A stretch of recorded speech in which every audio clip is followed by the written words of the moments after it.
ಆರೋಗ್ಯ ಭಾಗ್ಯ ಯೋಜನೆ ಪೊಲೀಸರಿಗೋಸ್ಕರ ಇರ್ತಕ್ಕಂಥದ್ದು. ಆರೋಗ್ಯ ಭಾಗ್ಯ ಯೋಜನೆಯನ್ನು ಹೆಸರನ್ನು ಕೇಳಿದರೆ ಈಗ ಹೆದರಿಕೆ ಆಗುತ್ತೆ. ಯಾಕಂತ ಹೇಳಿದ್ರೆ ಆರೋಗ್ಯ ಭಾಗ್ಯ ಯೋಜನೆಯಲ್ಲಿ ಯಾರಿಗೂ ಕೂಡ ಸರಿಯಾದ ರೀತಿಯ ಟ್ರೀಟ್ಮೆಂಟ್ಗಳು ಸಿಗ್ತಾ ಇಲ್ಲ. ಪೊಲೀಸ್ ಕುಟುಂಬಗಳಿಗೆ ಸರಿಯಾದ ರೀತಿಯಲ್ಲಿ ಪೊಲೀಸ್ ಏನು ಕುಟುಂಬದವರು ನೇರವಾಗಿ ಆಸ್ಪತ್ರೆಗೆ ಹೋಗಿದ್ದೇ ಹೋದಾದರೆ ಅಲ್ಲಿ ಬೆಡ್ಗಳು ಖಾಲಿ ಇಲ್ಲ, ಇನ್ನೊಂದು ಯಾವುದೋ ರೀಸನ್ಗಳನ್ನು ಕೊಡ್ತಾರೆ, ನಮ್ಮಲ್ಲಿ ಟೈಅಪ್ ಆಗಿಲ್ಲ, ಇಂತಹ ಒಂದು ರೀಸನ್ಗಳನ್ನು ಕೊಡ್ತಾನೆ ಹೋಗ್ತಾ ಇದ್ದಾರೆ. ಬೇರೆ ಬೇರೆ ಹಾಸ್ಪಿಟ್ಲ್ಗಳಿಗೆ ಹೋಗಿ ತಮ್ಮದೊಂದು ತಂದೆದೋ ತಾಯಿದೋ ಅಥವಾ ಹೆಂಡತಿದೋ ಮಕ್ಕಳದೋ ಇನ್ನೊಂದೇನೋ ಸಮಸ್ಯೆಗಳಿದ್ದಾವೆ, ದಯಮಾಡಿ ಒಂದು ಅಡ್ಮಿಟ್ ಮಾಡ್ಕೊಳ್ಳಿ ಅಂತ ಹೇಳಿ ಒಂದು ರಿಕ್ವೆಸ್ಟ್ ಮಾಡ್ಕೊಂಡ್ರೆ ರಿಕ್ವೆಸ್ಟ್ಗೂ ಕೂಡ ಯಾವುದೇ ರೀತಿಯಲ್ಲೂ ಸೊಪ್ಪು ಹಾಕ್ತಾ ಇಲ್ಲ. ನೇರವಾಗಿ ಪೊಲೀಸ್ ಇಲಾಖೆ ಜೊತೆ ಸಾಕಷ್ಟು ಹಾಸ್ಪಿಟಲ್ಗಳು ಅಟ್ಯಾಚ್ ಆಗಿದ್ದಾವೆ. ಅಲ್ಲಿ ಹೋಗಿ ಟ್ರೀಟ್ಮೆಂಟ್ಗಳನ್ನು ತೆಗೆದುಕೊಳ್ಬೇಕಾಗುತ್ತೆ. ಟ್ರೀಟ್ಮೆಂಟ್ ತೆಗೆದುಕೊಳ್ಳುವಂಥ ಕೆಲಸಗಳನ್ನು ಪೊಲೀಸರು ಮಾಡ್ತಾರೆ. ಸಣ್ಣ ಪುಟ್ಟ ಸ್ಯಾಲ್ರಿ ಇದೆ ಅಂತ ಹೇಳಿದಾಗ ಅಲ್ಲಿ ಆರೋಗ್ಯ ಭಾಗ್ಯ ಯೋಜನೆಯೇ ದೊಡ್ಡ ಅಮೃತದ ಪೆಟ್ಟಿಗೆಯಾಗಿ ಅಮೃತದ ಕೊಡುವಾಗಿ ಕಾಣಿಸುತ್ತೆ. ಅಂತಹ ಒಂದು ಜಾಗದಲ್ಲಿ ಈಗ ಎಲ್ಲಿ ಯಾವುದೇ ರೀತಿಯಲ್ಲೂ ಕೂಡ ಬರೀ ಕೊಡಪಾನ ಮಾತ್ರ ಸಿಗ್ತಾ ಇದೆ, ಅಮೃತವೇ ಸಿಗ್ತಾ ಇಲ್ಲ. ಅಂದರೆ ಒಳಗಡೆ ಯಾವುದೇ ರೀತಿಯ ಟ್ರೀಟ್ಮೆಂಟು ಕೂಡ ಆಗ್ತಾ ಇಲ್ಲ. ಈ ಟ್ರೀಟ್ಮೆಂಟು ಆಗಬೇಕು ಅಂತ ಹೇಳಿದ್ರೆ ಅದಕ್ಕೆ ಸರಿಯಾದ ರೀತಿಯಲ್ಲಿ ಫಂಡ್ಗಳು ಬರ್ತಾ ಇರಬೇಕು. ಈ ಹಿಂದೆ ಸಾಕಷ್ಟು ಜನರು, ಸಾಕಷ್ಟು ಪೊಲೀಸ್ನವರು ನೇರವಾಗಿ ತಮ್ಮ ಕುಟುಂಬ ಸದಸ್ಯರನ್ನು, ಅನಾರೋಗ್ಯಕ್ಕೀಡಾದಂಥವರನ್ನು ಕರ್ಕೊಂಡು ಹೋಗಿ ಅಲ್ಲಿ ಅಡ್ಮಿಟ್ ಮಾಡುವಂತಹ ಕೆಲಸಗಳನ್ನು ಮಾಡ್ತಾರೆ. ಆದರೆ ಅಲ್ಲಿ ಅಡ್ಮಿಷನ್ ಮಾಡ್ಕೊಳ್ಳಲ್ಲ. ಇಂಥ ಒಂದು ಸಿಚುವೇಶನ್, ಕೆಲವುದು ಟ್ರೀಟ್ಮೆಂಟು ಕೂಡ ಆಗಿದೆ. ಟ್ರೀಟ್ಮೆಂಟ್ ಆದ ನಂತರದಲ್ಲಿ ಆ ಫಂಡು ಕೂಡ ಹಾಸ್ಪಿಟಲ್ನವರಿಗೆ ಬಂದು ತಲುಪಿಲ್ಲ.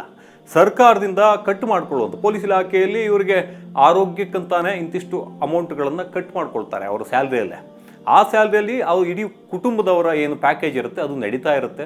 ಆದರೆ ಈ ರೀತಿಯಾಗಿ ನಾವು ಆರೋಗ್ಯ ಭಾಗ್ಯ ಯೋಜನೆ ಇದೆ ಅಂತ ಹೇಳಿ ಎದೆ ತಟ್ಕೊಂಡು ಆ ಒಂದು ಹಾಸ್ಪಿಟ್ಲಿಗೆ ಹೋದರೆ ಹಾಸ್ಪಿಟ್ಲ್ನ ಸಿಬ್ಬಂದಿಗಳು ಹೇಳ್ತಾರೆ ಇಲ್ಲಿ ಆರೋಗ್ಯ ಭಾಗ್ಯ ಯೋಜನೆ ನಡೆಯಲ್ಲ, ಅದಕ್ಕೆ ಅನಾರೋಗ್ಯ ಬಂದಿದೆ, ಆ ಕಾರಣಕ್ಕೋಸ್ಕರ ಅದನ್ನು ಸರಿಪಡಿಸ್ಕೊಂಡು ಬನ್ನಿ ಅಂತ ಹೇಳ್ತಾರೆ. ಅಂದರೆ ಇಲ್ಲಿರ್ತಕ್ಕಂಥ ವ್ಯಕ್ತಿ ನನ್ನ ಜೊತೆ ಓಡಾಡಿದಂಥವ್ರು ಅಥವಾ ಅನಾರೋಗ್ಯಕ್ಕೀಡಾದವರು ಏನಿರ್ತಾರೆ ಅವ್ರ ಬಗ್ಗೆ ನಾವು ಹೇಳಕ್ಕೆ ಹೋದರೆ ಆ ABOಯೇ ಸರಿ ಇಲ್ಲ ಅನ್ನೋ ರೀತಿಯಲ್ಲೂ ಕೂಡ ಅವರು ಅಸಡ್ಡೆಯ ಒಂದು ಉತ್ತರವನ್ನು ಕೊಡುವಂಥ ಕೆಲಸಗಳು ಮಾಡ್ತಾರೆ. ಇದಕ್ಕೆ ಸರಿಯಾದ ರೀತಿಯ ಒಂದು ಶಾಸ್ತಿ ಆಗಬೇಕು ಅಥವಾ ಸರಿಯಾದ ರೀತಿಯಲ್ಲಿ ಪರಿಹಾರ ಸಿಗಬೇಕು.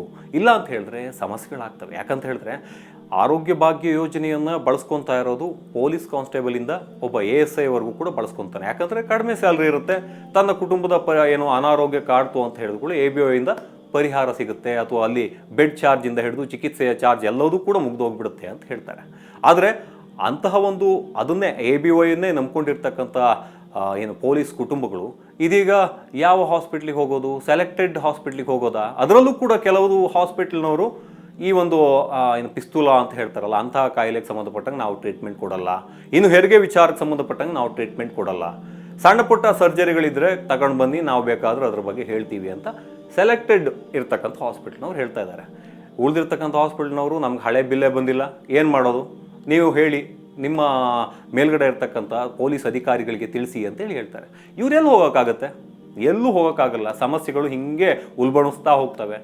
ABOI ಹೇಗಿದೆ ಆರೋಗ್ಯದ ಸಂಬಂಧಪಟ್ಟ ಹಾಗೆ ನಮ್ಮ ಇಡೀ ಕುಟುಂಬದವರ ಆರೋಗ್ಯಕ್ಕೋಸ್ಕರ ಪೊಲೀಸ್ ಕುಟುಂಬ ಒದ್ದಾಡ್ತಾ ಇರುತ್ತೆ.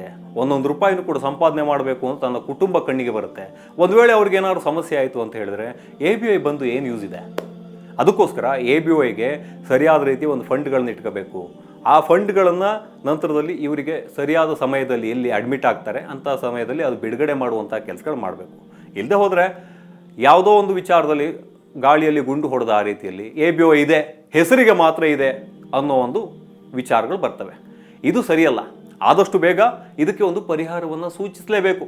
ಇಲ್ಲದೆ ಹೋದರೆ ಇಲ್ಲಿ ಪೊಲೀಸ್ ಫ್ಯಾಮಿಲಿಗಳು ನೆಕ್ಸ್ಟ್ ಇನ್ನೊಂದು ಅನಾರೋಗ್ಯಕ್ಕೀಡಾಗಿ ಪ್ರಾಣವನ್ನೇ ಕೂಡ ಕಳ್ಕೋಬೋದು. ಅದಕ್ಕೋಸ್ಕರ ಸ್ವಲ್ಪ ಏನು ಸರ್ಕಾರ ಇದ್ರ ಬಗ್ಗೆ ಗಮನ ಹರಿಸಬೇಕು. ಇಲ್ಲ ಅಂತ ಹೇಳಿದ್ರೆ ಮುಂದಿನ ದಿನಗಳಲ್ಲಿ ಅವ್ರಿಗಾಗುವಂಥ ಅನಾಹುತಗಳು ಅಥವಾ ಒಂದು ಪೊಲೀಸ್ ಕುಟುಂಬಕ್ಕೆ ಆಗುವಂಥ ಸಮಸ್ಯೆಗಳು ತಲೆನೋವಾಗಿ ಕಾಡುತ್ತೆ. ಯಾವುದಕ್ಕೂ ಸರ್ಕಾರದವರು ಇದ್ರ ಬಗ್ಗೆ ಗಮನ ಹರಿಸಬೇಕಾಗಿದೆ.